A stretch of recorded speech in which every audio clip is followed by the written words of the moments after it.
मन की प्रसन्नता बहुत बड़ा तप है। हर समय मन को प्रसन्न रखना बहुत बड़ी साधना है, बहुत बड़ा लाभ है, जिसका हर समय मन प्रसन्न रहता है। जानते हो किसका मन प्रसन्न रहता है? जिसका मन प्रभु से अपनापन कर लिया है। मन को सदैव प्रसन्न रखना है तो भगवत संबंध से ही मन प्रसन्न रह सकता है। ये मन चंचल क्यों रहता है, अशांत क्यों रहता है? ये जितना विषयों का चिंतन करेगा, जितना नाशवान परिवर्तनशील वस्तु व्यक्ति स्थान का संबंध स्वीकार करेगा, उतना ही जलेगा, उतना ही अशांत रहेगा, उतना ही चंचल रहेगा। त्यागाच्छांति अनंतरम, जितना ये सब वस्तु व्यक्ति स्थान का राग त्याग करेगा, उतना ही शांत हो जाएगा, उतना ही आनंदित हो जाएगा, उतना ही प्रसन्न हो जाएगा। मना प्रसादः, यदि आप मन को प्रसन्न करना चाहते हैं तो किसी भी व्यक्ति वस्तु स्थान का इसे संबंध न रख ले पावे, ये सावधानी रखना। और होता क्या है, बोले चलो मनोरंजन करते हैं, कहां? किसी व्यक्ति में, किसी वस्तु में, किसी स्थान में, किसी द्रव्य में। होता क्या है, मनोरंजन होता नहीं, एक नई जलन, एक नई चिंता, एक नई कामना, एक नई वासना, एक नया फसाव। चले थे आनंद लेने और फंस गए। हमारा मन प्रसाद, मन प्रसन्न कब होगा? बहुत ध्यान की बात है।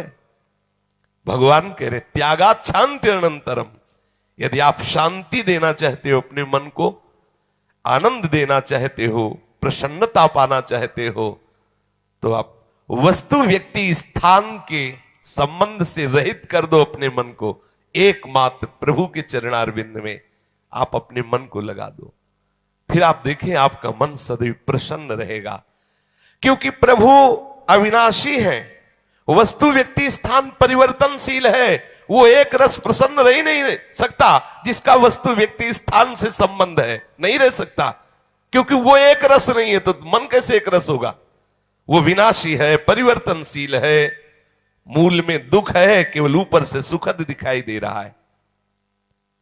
मन में अशांति, दुख, क्लेश, बंधन का कारण है किसी वस्तु व्यक्ति स्थान से अपनापन कर लेना। सूक्ष्मता से देख लीजिए, अभी हम यही फंसे हैं, चाहे हम ज्ञानी भगत हो, चाहे प्रेमी भगत हो, अभी केवल मन के भगत हैं, मन को अभी भक्ति के मार्ग में नहीं खड़ा कर पाए। किसी भी वस्तु व्यक्ति स्थान से राग न रह जाना, यह वैरागी का लक्षण है। समस्त वस्तु व्यक्ति स्थान में एकमात्र सच्चिदानंद आराध्य देव को देखना, यह अनुरागी का लक्षण है। हम देखें कि हम ना तो वैरागी है ना अनुरागी है, हम तो रागी है। हर वस्तु व्यक्ति स्थान से हम सुख भोगना चाहते हैं। देख लो, अगर ऐसा नहीं तो फिर मन जाएगा ही नहीं। जब तक सुख की लालसा नहीं तब तक मन जाने वाला नहीं। इसको जहां जहां सुख का मिलने का भाव है वहीं वहीं ये जाता है। जब धन, संपत्ति, स्त्री, पुत्र, नाना प्रकार की भोग सामग्री, इनमें हम अपनापन कर लेते हैं तो मन हमारा चंचल हो जाता है। सबका प्रश्न होता है, मन भजन में नहीं लगता, चंचल है। मन चंचल आपने किया है, आपको ही छोड़ना पड़ेगा। आपने वस्तु व्यक्ति स्थान से संबंध कर लिया है, वो चंचल, परिवर्तनशील, नाशवान, वही लक्षण मन को आ रहे। वो आप अविनाशी प्रीतम से अपना संबंध कर लो, देखो कितना आनंद मन में रहता है, कितनी प्रसन्नता रहती मन में। भगवत चरणारविंद का आश्रय लेने वाला हर समय प्रसन्न रहता है, ये पहचान है। भारी से भारी विपत्ति में भी उसका हृदय आनंदित रहता है, क्योंकि ये विपत्ति संपत्ति बाहरी बात है। वो जिस आनंद में मगन है वहां न विपत्ति का न संपत्ति का, दोनों का प्रवेश नहीं, न हर्ष न शोक का। इसलिए मना प्रसादा, साधक ध्यान दे संतुष्टा येन केनवा। हर परिस्थिति में मन को प्रसन्न करना सीखे, प्रसन्न रखना सीखे।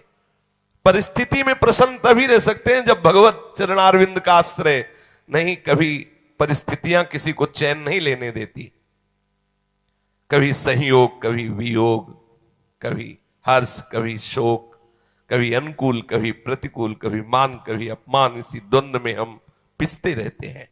तो मन कहां प्रसन्नता का अनुभव कर पाता है। मन की प्रसन्नता के लिए सांसारिक वस्तु, व्यक्ति, परिस्थिति, देश काल, घटना आदि को लेकर के हम अपनापन, अहम करके उसे ना माने। जैसे ये व्यक्ति मेरा है, ये वस्तु मेरी है, ये स्थान मेरा है, ये अमुक अमुक मेरे। अब आपका मन प्रसन्न नहीं रहेगा, जलेगा, अशांत रहेगा। अपने स्वार्थ या अभिमान को लेकर किसी का पक्षपात न करना। यदि आप अपने मन को प्रसन्न रखना चाहते हैं तो अपने स्वार्थ की पूर्ति के लिए या अभिमान की पूर्ति के लिए किसी का पक्ष न लेना। किसी का मंगल करने के लिए, किसी को आनंद प्रदान करने के लिए हम भले सलाह दे दें, लेकिन अपना अहंकार पोषण करने के लिए, अपने स्वार्थ की पूर्ति के लिए हम पक्षपात न लें। नहीं, हमारा मन प्रसन्न नहीं रह पाएगा। मन को सदा दया भाव से युक्त रखें, क्षमा भाव से युक्त रखें। दूसरों को कैसे हम सुख पहुंचावें, ऐसे मननशील बने। सदैव सुख देवे को चाव चित, सब सोहित निष्काम। सबको सुख पहुंचाऊं लेकिन किसी से सुख पाने की लालसा ना हो, मन प्रसन्न रहने लगेगा। मन में जब दूसरों के हित की भावना होती है तो प्रसन्नता का प्रादुर्भाव होता है। और सदैव मन को प्रसन्न रखने के लिए थोड़ा भोजन पाना सीखें, कम बोलना सीखें, कम सोना सीखें और सदैव भगवान नाम जपना सीखें। अखंड प्रसन्नता आ जाएगी। मानते हैं प्रारब्ध के अनुसार शरीर रोगी हो सकता है, परिस्थिति प्रतिकूल आ गई, संसार ने तुम्हारा त्याग कर दिया, लोग निंदा करते हैं, लेकिन आप प्रसन्न रहेंगे क्योंकि आपने बहुत बड़े करुणा निधान आनंद समुद्र प्रभु का आश्रय ले लिया है। उस आश्रय में जो बाधक भाव है उनका त्याग कर दीजिए। अधिक भोजन करने वाला कभी प्रसन्न नहीं रह सकता। और बड़ी विचित्र ये जिह्वा है, ऊब गए भगवान। रोज इसे पवाओ लेकिन रोज नए नए पदार्थ, पेट बढ़ता चला जा रहा है, मांस पेशियां बढ़ती चली जा रही, कब्ज बढ़ती चली जा रही है और जिह्वा खाते खाते बूढ़ी होने जा रही, फिर भी और खाओ और खाओ। पता नहीं कब तक खाओ खाओ खाओ। भोजन पर साधक ध्यान दे, नहीं तो आनंद का जो विषय मन की प्रसन्नता है वो आप नहीं धारण कर पाएंगे। बोले हित परमित भोजी, थोड़ा सरल, स्वाद रहित, स्वास्थ्य वर्धक, सतोगुणी भोजन पाया जाए। स्वाद रहित भोजन बहुत आवश्यक है भजन मार्ग में, बहुत आवश्यक। ये अधिक मीठा, चटपटा, खट्टा, ये वो सब कामोत्तेजना पैदा करता है, कब्ज बनाता है, मन को चंचल करता है। कई तरह के भयानक ऐसे दोष जो हमारी साधना में हानिकारक है। पक्का समझ लीजिए, ये अनुभूत बात कहते हैं। भोजन जितना सरस होगा भजन उतने चौपट होगा। पक्का समझ लो। ये भोजन बहुत घातक वस्तु है, बहुत घातक वस्तु है। साधक इस बात पर ध्यान दे, ये भोजन हमें मारे डाल रहा है। हमारा जीवन भगवत प्राप्ति के लिए है और ये आज पा लिया, वो पा लिया, ये गुलाब जामुन, ये लड्डू, ये वो, बस बुद्धि में विचलता, भगवत चिंतन रहित और नाना प्रकार की वासनात्मक खेल की कामनाएं, कल्पनाएं, ये भोजन के कारण। बहुत आवश्यक है भोजन सुधारना। भोजन नींव है परमार्थ की। जैसा खाओ अन्न वैसा बने मन। तो मन प्रसाद कैसे प्राप्त होगे, क्योंकि आपका भोजन ठीक नहीं है। बहुत सावधान, बहुत सात्विक और नियमित परमित भोजन हमें मन प्रसादा स्थिति में निश्चित प्रतिष्ठित कर देगा। दूसरा, नित्य में एकांत सेवी। उपासक को चाहिए कि कम लोगों से मिलने का स्वभाव बनाए। सत्संग सुना या गुरुजनों के पास बैठकर जो प्रश्न उत्तर हुए, बस चुपचाप एकांतवास करने का अभ्यास होना चाहिए। हर समय हम किसी से बात करते रहे, हर समय हम किसी से मिले रहे, हर समय कोई हमारे समीप रहे, तो हमारी अंतर्मुखता नहीं हो। भले वो हमसे बात न करे लेकिन हमारी अंतर्मुख वृत्ति में वो बाधक हो जाएगा। इसलिए साधक को चाहिए कि एकांत सेवी बनने का स्वभाव बनाए, ज्यादा किसी से बात नहीं कर। वैसे बात करने का नियम तभी रखना चाहिए जब कोई आपसे प्रश्न करे और प्रश्न का उत्तर आवश्यक है देना, उत्तर देने से उसका मंगल होगा तो ही बात करें, नहीं ना करें। बहुत कम जीवन है हमारा, बहुत कम समय है। हम अगर व्यवहार प्रपंच की सत्ता को सत्य मान कर केवल यही हमारा कर्तव्य है, यही ऐसा व्यवहार का निर्वाह करना, तो हम भगवत साक्षात्कार कब करेंगे? कब हमारे हृदय में वो अखंड प्रसन्नता, कब हमारे हृदय में वो अखंड विकलता भगवत साक्षात्कार की होगी? और बोले वाणी से हितकर मृदु वचन बोले, एकांत सेवन करे और नींद भी एक नियमानुसार करे। स्वल्प निद्रा विहारा, स्वल्प सोने का समय बनाए। 24 घंटे में 5 घंटे बहुत है शयन करना, बहुत है, मतलब बहुत हो गया 5 घंटे।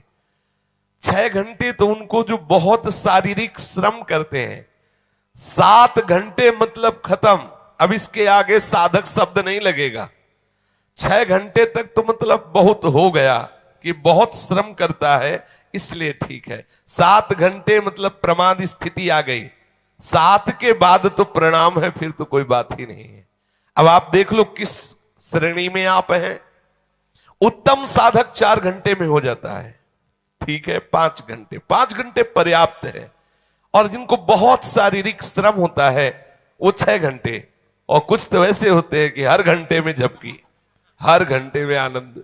हाँ, समाधि भाव को, निद्रा समाधि स्थिति, व्यास भरोसे कुंवर के सोत पाव प्रसाद। सत्संग हो रहा है, थोड़ी ढिलाई हुई, बस गए, समाधि में गए बिल्कुल। हाँ, मक्खी भन बनाए चाहे मच्छर बल बनाए चाहे महात्मा भल बनाए, कोई फर्क नहीं पड़ता। अपने निद्रा समाधि स्थिति, आओ समाधि भीतर। स्वामी हरदास जी कहते, मनी उतना डुलाओ, आओ समाधि। आ गए तो थोड़ा सावधान करे। स्वल्प निद्रा विहारा, और घूमने फिरने का भी एक नियम होना चाहिए। आपकी दिनचर्या एक नियमित होनी चाहिए। यदि आप नियम के अनुसार भोजन, नियम के अनुसार शयन, नियम के अनुसार घूमना और नियम के अनुसार बोलना चालना रखेंगे नियम से, तो आपका मन बहुत शीघ्र भगवत चरणारविंद में लग जाएगा। भगवत चिंतन से मन में प्रसन्नता आ जाती है। यदि आप ऐसा करेंगे तो आपका मन सदैव प्रसन्न रहेगा।